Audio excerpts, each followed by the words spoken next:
ಸಂಘದ ಗೌರವಿತ ಎಂ.ಎ. ಅಧ್ಯಕ್ಷರು M A. Gafoor sir ಅವರು ಉತ್ತರ ಕನ್ನಡ ಜಿಲ್ಲೆಗೆ ಪ್ರಥಮ ಮಂಡಳಿ ಸಭೆ ನಿಮಿತ್ತ ಆಗಮಿಸಿದ್ದು ಈ ಸಂದರ್ಭದಲ್ಲಿ ಪತ್ರಿಕಾಗೋಷ್ಠಿಯನ್ನು ನಡೆಸಲಿಕ್ಕೆ ನಮ್ಮೊಂದಿಗೆ ಸ್ವಾಗತ ಬಯಸ್ತೇನೆ.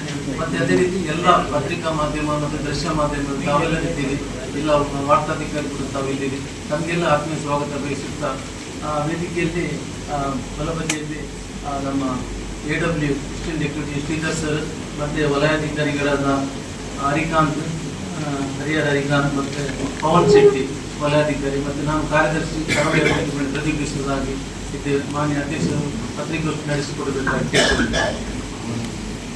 ಮಾನ್ಯ ನಾವೆಲ್ಲ ಮಾಧ್ಯಮದ ಗೆಳೆಯರೇ, ಇವತ್ತು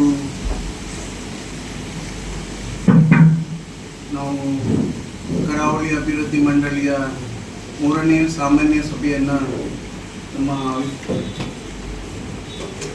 ಉತ್ತರ ಕನ್ನಡ ಜಿಲ್ಲೆಯ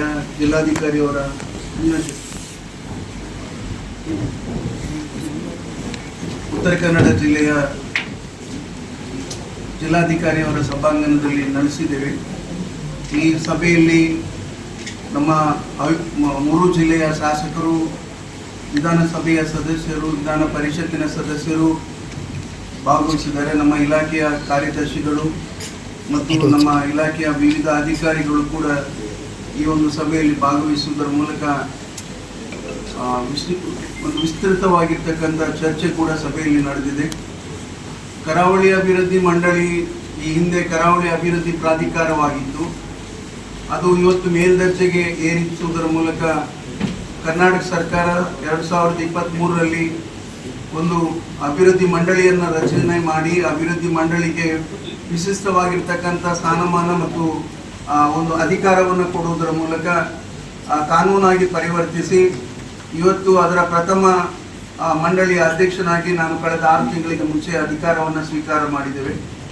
ಈಗಾಗಲೇ ನಾವು 3 ಸಾಮಾನ್ಯ ಸಭೆಗಳನ್ನು ದಕ್ಷಿಣ ಕನ್ನಡ ಜಿಲ್ಲೆ, ಉಡುಪಿ ಜಿಲ್ಲೆಯಲ್ಲಿ ನಡೆಸಿದ್ದೇವೆ. ಇವತ್ತು ಕಾರವಾರ ಜಿಲ್ಲೆಯಲ್ಲಿ ಕೂಡ ಈ ಒಂದು ಸಾಮಾನ್ಯ ಸಭೆಯನ್ನು ನಡೆಸಿ ಕಾರಣ ಇದೊಂದು ವಿಸ್ತಾರವಾಗಿರ್ತಕ್ಕಂಥ ಕ್ಷೇತ್ರ, ಭೌಗೋಳಿಕವಾಗಿಯೂ ಕೂಡ ವಿಶೇಷವಾಗಿ ಸುಮಾರು 19,031 ಚದರ ಕಿಲೋಮೀಟರ್ ವ್ಯಾಪ್ತಿಯಲ್ಲಿರ್ತಕ್ಕಂಥ ಈ ಭಾಗ ಸುಮಾರು 47,04,000 ಜನಸಂಖ್ಯೆ 2011ರ ಸೆನ್ಸಸ್ ಪ್ರಕಾರ. ಅದೇ ರೀತಿಯಲ್ಲಿ ಇಲ್ಲಿರ್ತಕ್ಕಂಥ ಮೀನುಗಾರರ ಜನಸಂಖ್ಯೆ ಕೂಡ 1,06,000 ಮೀನುಗಾರರು. ಈ ಮೀನುಗಾರ ವೃತ್ತಿ ಮಾಡುವವರಲ್ಲಿ ಮೊಗವೀರರು, ಬೆಸ್ತರು, ಕಾರ್ವಿಗಳು, ಮುಕ್ರಿಗಳು, ಮರಕಾಲರು, ಅಂಬಿಗರು, ಕ್ರೈಸ್ತರು, ಸ್ವಲ್ಪ ಪ್ರಮಾಣದಲ್ಲಿ ಮುಸ್ಲಿಂ ಸಮುದಾಯದವರು ಕೂಡ ಈ ವೃತ್ತಿಯನ್ನು ನಡೆಸಿಕೊಂಡು ಬಂದಿದ್ದಾರೆ. ಈ ಭಾಗದಲ್ಲಿ ಈ ಕರಾವಳಿಯ 320 ಕಿಲೋಮೀಟರ್ ವ್ಯಾಪ್ತಿಯಲ್ಲಿ ತಲಪಾಡಿಯಿಂದ ಹಿಡಿದು ಕಾರವಾರದ ತನಕ ವಿಶಿಷ್ಟವಾಗಿರ್ತಕ್ಕಂಥ ನಮ್ಮಲ್ಲಿರ್ತಕ್ಕಂಥ ಸಮುದ್ರ, ನಮ್ಮಲ್ಲಿರ್ತಕ್ಕಂಥ ನದಿಗಳು, ನಮ್ಮಲ್ಲಿರ್ತಕ್ಕಂಥ ಪ್ರವಾಸೋದ್ಯಮಕ್ಕೆ ಪೂರಕವಾಗಿರ್ತಕ್ಕಂಥ ಭಾಗಗಳು, ಅದರಲ್ಲಿ ಕೂಡ ನಮ್ಮಲ್ಲಿರ್ತಕ್ಕಂಥ ವಿಶೇಷವಾದಂಥ ನಮ್ಮ ಪ್ರವಾಸೋದ್ಯಮಕ್ಕೆ ಪೂರಕವಾಗಿರ್ತಕ್ಕಂಥ ಬೀಚ್ಗಳು, ಈ ಎಲ್ಲವನ್ನು ಕೂಡ ಅದರಲ್ಲಿಯೂ ಜೊತೆಯಲ್ಲಿ ನಮ್ಮಲ್ಲಿರ್ತಕ್ಕಂಥ ಏನು ಪ್ರವಾಸೋದ್ಯಮದಲ್ಲೂ ಕೂಡ ನಮ್ಮ ಪ್ರಕೃತಿಯ ಒಂದು ಉಳಿವಿಯನ್ನು ಮಾಡತಕ್ಕಂಥ ದಿಕ್ಕಿನಲ್ಲಿ ನಮ್ಮ ಎಕೋ ಟೂರಿಸಂ ಕೂಡ ಇದನ್ನು ಕೂಡ ಅಭಿವೃದ್ಧಿಪಡಿಸತಕ್ಕಂಥ ದಿಕ್ಕಿನಲ್ಲಿ ನಾವು ಹಲವಾರು ವಿಚಾರಗಳ ಬಗ್ಗೆ ಚರ್ಚೆಗಳನ್ನು ಈಗಾಗಲೇ ನಡೆಸಿದ್ದೇವೆ.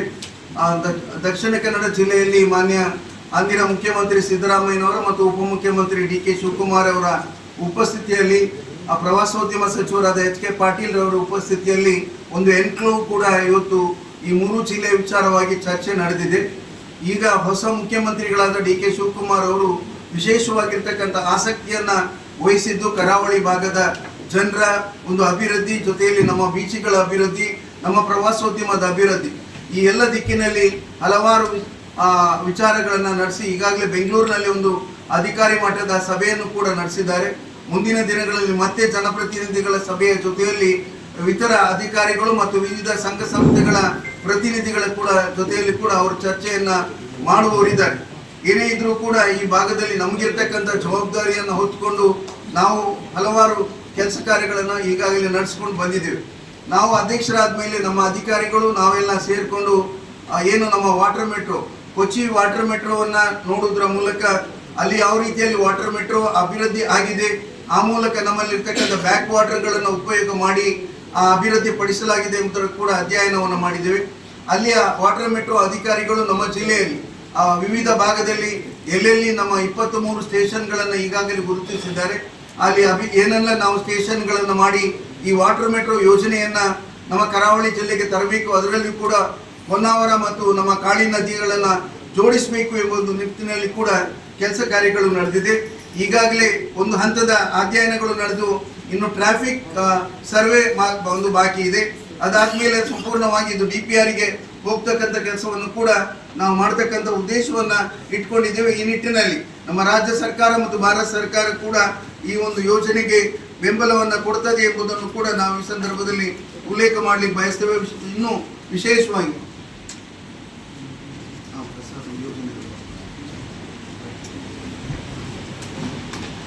ಇನ್ನು ಭಾರತ ಸರ್ಕಾರದ 3 ಯೋಜನೆಗಳು, ಒಂದು ನಮ್ಮಲ್ಲಿರ್ತಕ್ಕಂಥ ಪ್ರಸಾದಂ ಯೋಜನೆ ಮತ್ತು ಭಾರತ್ ದರ್ಶನ್ ಮತ್ತು ವಾಟರ್ ಮೆಟ್ರೋ, ಈ ಸಾಗರ್ ಮಾಲಾ ಯೋಜನೆ, ಈ ಎಲ್ಲ ಯೋಜನೆಗಳನ್ನು ಭಾರತ ಸರ್ಕಾರದ ಯೋಜನೆಗಳು ಕರ್ನಾಟಕದ ಕರಾವಳಿಯಲ್ಲಿ ಮಾಡಬೇಕು ಎಂಬುದು ಉದ್ದೇಶದಲ್ಲಿ ನಾವು 4 ಜನ ಪಾರ್ಲಿಮೆಂಟ್ ಸದಸ್ಯರು ಈ ಭಾಗಕ್ಕೆ ಬರ್ತಾರೆ. ಒಂದು ಕ್ಯಾಪ್ಟನ್ ಬ್ರಿಜೇಶ್ ಚೌಟಾ, ಇನ್ನೊಂದು ಶ್ರೀನಿವಾಸ್ ಪೂಜಾರಿ, ಇನ್ನೊಂದು ನಮ್ಮ ಮಾಜಿ ಸ್ಪೀಕರ್ ಆಗಿರ್ತಕ್ಕಂಥ ವಿಶ್ವೇಶ್ವರ ಹೆಗಡೆ ಕಾಗೇರಿಯವರು. ಅದೇ ರೀತಿಯಲ್ಲಿ ನಮ್ಮ ಶಿವಮೊಗ್ಗದ ಪಾರ್ಲಿಮೆಂಟ್ ಸದಸ್ಯರು ಕೆಲವು ಭಾಗ ಬೈಂದೂರು ಅವರಿಗೆ ಬರ್ತದೆ, ಶ್ರೀಯುತ ರಾಘವೇಂದ್ರ ರಾವ್. ಇವರೆಲ್ಲರ ಜೊತೆಯಲ್ಲಿ ಈಗಾಗಲೇ ನಾವು ಚರ್ಚೆಗಳನ್ನು ಮಾಡಿದ್ದೇವೆ. ಮಾತ್ರವಲ್ಲ, ಅದಕ್ಕೆ ಬೇಕಾಗಿರ್ತಕ್ಕಂಥ ಯೋಜನಾ ವರದಿಗಳನ್ನು ಕೂಡ ಸಿದ್ಧಪಡಿಸಿದ್ದೇವೆ, ಅದನ್ನು ಕೂಡ ಅವರಿಗೆ ನೀಡುವವರಿದ್ದೇವೆ.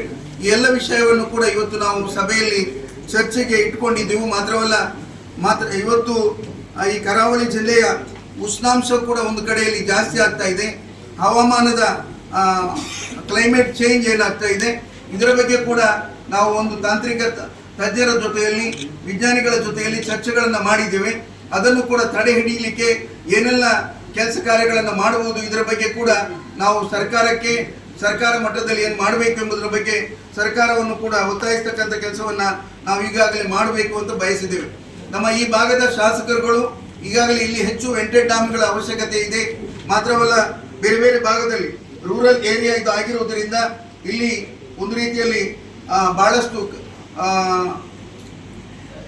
ಕೋಸ್ಟಲ್ ಟೂರಿಸಂಗೆ ಹೆಚ್ಚು ಆದ್ಯತೆ ಕೊಡಬೇಕು ಎಂಬುದು ನಿಟ್ಟಿನಲ್ಲಿ ಇವತ್ತು ನಮ್ಮ ಗುಡ್ಡಗಾಡಿನ ಭಾಗದಲ್ಲಿ ವಾಸಿಸತಕ್ಕಂಥ ಜನರನ್ನು ಕೂಡ ಗಮನದಲ್ಲಿ ಇಟ್ಟುಕೊಂಡು ಆ ಜನರಿಗೂ ಕೂಡ ಯೋಜನೆಗಳು ಪ್ರಯೋಜನ ಆಗ್ತಕ್ಕಂಥ ದಿಕ್ಕಿನಲ್ಲಿ ಬುಡಕಟ್ಟು ಸಮಾಜದವರು, ಹಾಲಂಗಿ ಒಕ್ಕಲಿಗ ಸಮಾಜದವರು, ಸಿದ್ಧಿ ಸಮುದಾಯದವರು ಕೂಡ ಈ ಭಾಗದಲ್ಲಿ ಹೆಚ್ಚು ಇರುವುದರಿಂದ ಅವರಿಗೆ ಮೂಲಭೂತ ಸೌಕರ್ಯವನ್ನು ಕೊಡ್ತಕ್ಕಂಥ ದಿಕ್ಕಿನಲ್ಲಿ ಕೂಡ ನಮ್ಮ ಮಂಡಳಿ ಸಭೆ ಚರ್ಚೆಯನ್ನ ಈಗಾಗಲೇ ನಡೆಸಿಕೊಂಡು ಬಂದಿದೆ.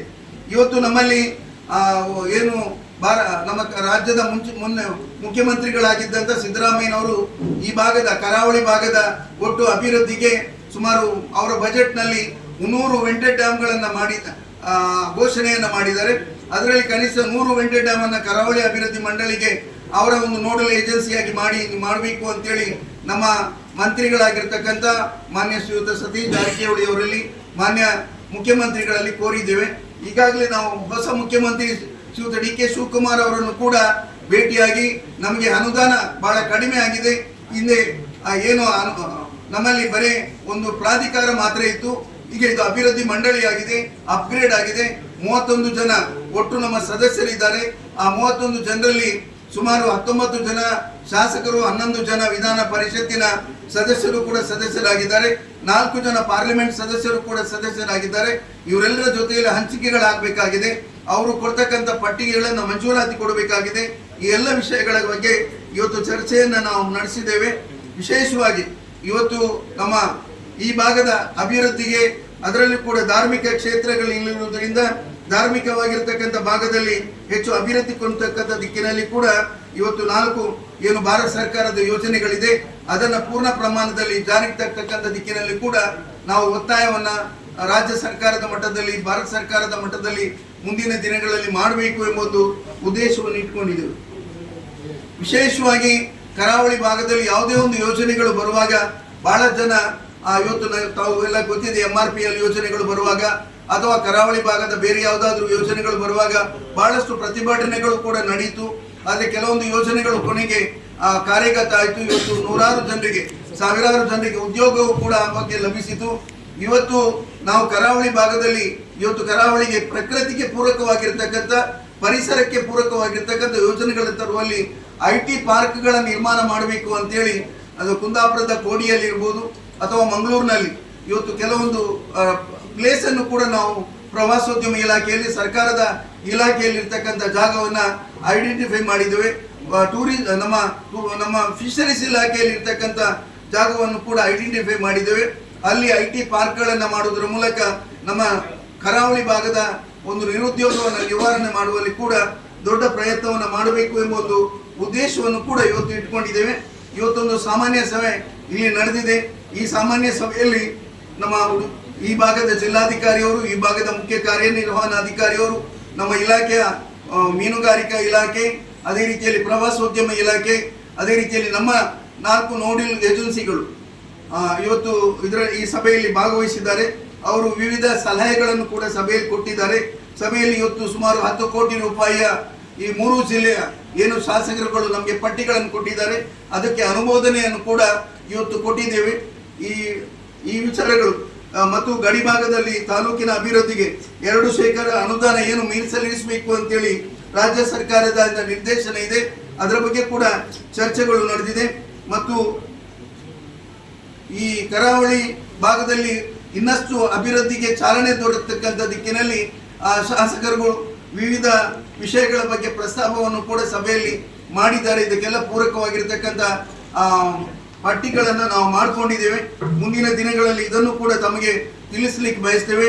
ಇವತ್ತು ಕೋಸ್ಟಲ್ ಟೂರಿಸಂಗೆ ಹೆಚ್ಚು ಆದ್ಯತೆಯನ್ನು ಕೊಡ್ತಕ್ಕಂಥ ದಿಕ್ಕಿನಲ್ಲಿ ಕೂಡ ಕೆಲಸ ಕಾರ್ಯಗಳು ನಡೀತದೆ. ಇವತ್ತು ನಮ್ಮ ಸಭೆಯಲ್ಲಿ ನಮ್ಮ ಕಾರ್ಯದರ್ಶಿಗಳಾಗಿರ್ತಕ್ಕಂಥ ಪ್ರದೀಪ್ ಡಿಸೋಜರ್ ಅವರು, ನಮ್ಮ ಕಾರ್ಯದರ್ಶಿಗಳಾಗಿರ್ತಕ್ಕಂಥ ಮಂಜುನಾಥ್ ಶೆಟ್ಟಿ ಅವರು, ಅದೇ ರೀತಿಯಲ್ಲಿ ನಮ್ಮ ಅಧಿಕಾರಿಗಳಾಗಿರ್ತಕ್ಕಂಥ ನಮ್ಮ ಎಕ್ಸಿಕ್ಯೂಟಿವ್ ಇಂಜಿನಿಯರ್ ಶ್ರೀಧರ್ ಅವರು, ಅದೇ ರೀತಿಯಲ್ಲಿ ಪವನ್ ಶೆಟ್ಟಿ ಅವರು, ನಮ್ಮ ಈ ಭಾಗದ ನಮ್ಮ ಹಿರಿಯ ಅಧಿಕಾರಿಯಾಗಿರ್ತಕ್ಕಂಥ ಶ್ರೀಯುತ ಹರಿಕಾಂತ್ ಅವರು ಕೂಡ ಇವತ್ತು ನಮ್ಮ ಈ ಮಾಧ್ಯಮ ಗೋಷ್ಠಿಯಲ್ಲಿ ಭಾಗವಹಿಸ್ತಾ ಇದ್ದಾರೆ. ನಾವೇನೆಲ್ಲ ಯೋಜನೆಗಳನ್ನು ಈ ಭಾಗಕ್ಕೆ ಕೊಟ್ಟಿದ್ದೇವೆ ಅದನ್ನು ಸಮರ್ಪಕವಾಗಿ, ಆ ಅನುದಾನಗಳು ಸಮರ್ಪಕವಾಗಿ ವಿನಿಯೋಗ ಆಗ್ತಕ್ಕಂಥ ದಿಕ್ಕಿನಲ್ಲಿ ಕೂಡ ಅದರ ಇನ್ಸ್ಪೆಕ್ಷನ್ ಇರ್ಬೋದು, ಅದರ ಉತ್ತಮ ರೀತಿಯ ಗುಣಮಟ್ಟವನ್ನು ಹೊಂದತಕ್ಕಂಥ ದಿಕ್ಕಿನಲ್ಲಿ ಕೂಡ ನಾವು ಕೆಲಸ ಕಾರ್ಯಗಳನ್ನು ಮಾಡಿದ್ದೇವೆ. ಇಲ್ಲಿ